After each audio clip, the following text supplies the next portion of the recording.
Kembali belajar bersama Bu An. Kali ini Bu An akan menyampaikan materi soal dan pembahasan belajar dari rumah di TVRI dengan materi permainan tradisional ini untuk anak-anak ibu yang kelas 4 sampai dengan kelas 6.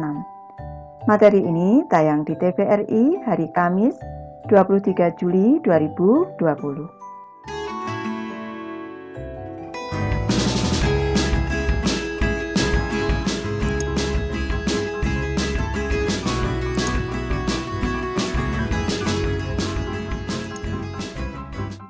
Bagi ayah bunda yang sedang mendampingi putra-putrinya belajar, tayangan TVRI hari ini diharapkan dapat mengembangkan kompetensi anak, yaitu kompetensi literasi.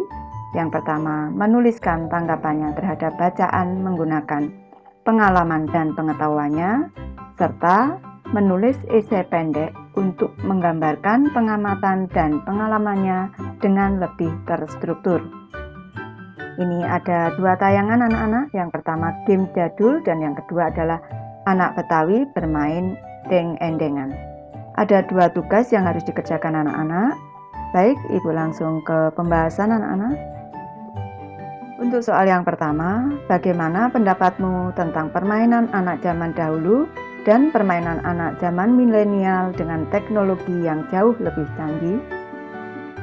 Untuk pembahasan ini anak-anak, Ibu hanya memberi satu alternatif. Anak-anak bisa memberi tanggapan yang lain sesuai dengan pengalaman, pengamatan, dan pengetahuan anak masing-masing. Baik, Ibu bahas. Permainan anak zaman dahulu memerlukan biaya yang lebih murah karena bermain cukup memakai karet gelang seperti permainan lompat tali, biji sawo untuk permainan congklak atau dakon, bambu untuk permainan egrang, pecahan genting untuk permainan pecah piring, potongan kayu untuk permainan entik, atau hanya dengan membuat garis, seperti pada permainan gedrik dan gobak sodor.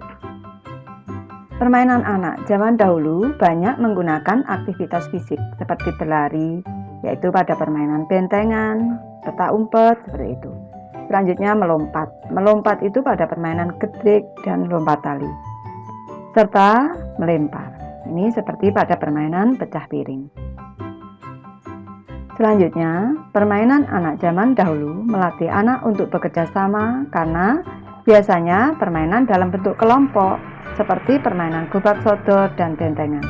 Untuk permainan dalam bentuk kelompok harus ada kerjasama dan kekompakan dari anggotanya. Selanjutnya, permainan anak zaman dahulu melatih anak untuk bersosialisasi karena permainan biasanya dilakukan bersama teman-teman di luar rumah. Selanjutnya, ini kalau kita bandingkan dengan permainan anak milenial.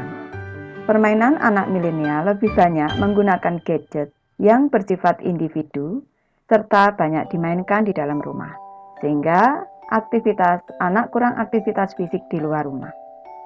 Permainan modern ini melatih anak. Ini sisi baiknya, permainan modern melatih anak untuk konsentrasi, berpikir kreatif, terampil, dan juga pandai berbahasa Inggris. Ini dengan permainan yang modern, ini melatih konsentrasi. Anak-anak biasanya lebih kreatif.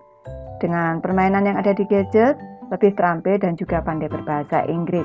Jadi ada sisi negatifnya, ada juga sisi positifnya.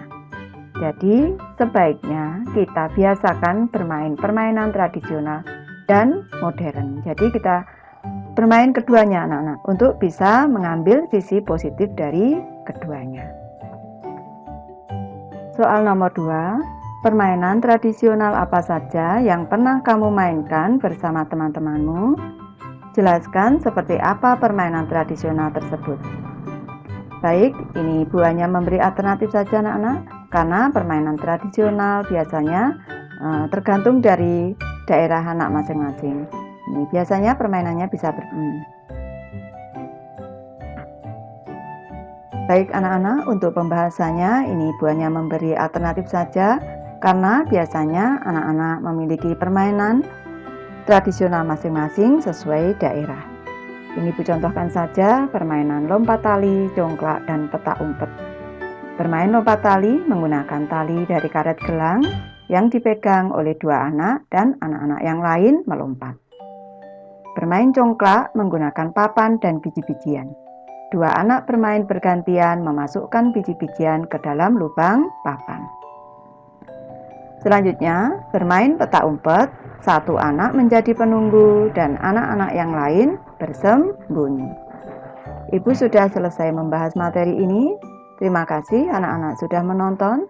Semoga ini bermanfaat membantu anak-anak belajar. Terima kasih.